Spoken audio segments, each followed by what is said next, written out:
Hey everybody, I'm Scott Shetler, owner of Extreme Performance Training Systems here in Atlanta, Georgia. I'm Chris Jones, owner, head instructor of Nucleus Brazilian Jiu Jitsu, multi-time Masters World and Pan American champion.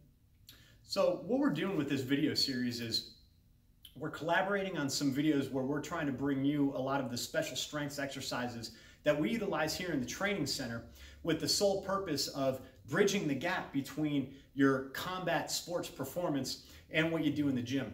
One of the biggest issues that we find a lot of athletes face is as they're in the gym, building strength or doing these exercises, they're not finding ways or not finding the correct exercises to bring that strength in a way that they can display it in their sport.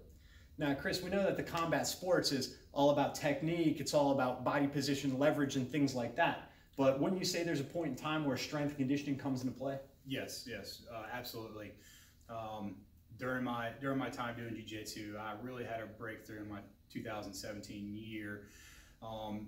Finally winning my world's medal in Pan in both gi and no gi throughout the year. And I'll attribute a lot of that to the extra strength and conditioning that I did with Scott, that we were able to develop a system around my sport-specific movements.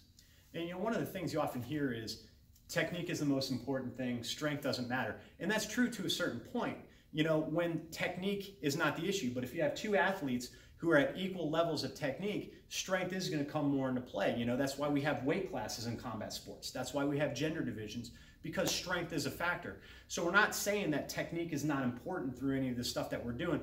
We're just saying we're taking the correct strength exercises to show you how to bring the strength into your game. So this is a lot more than just bodybuilding. We're not just trying to isolate muscles. There's a time and place for that if a certain muscle's a weak link, as it contributes to an exercise.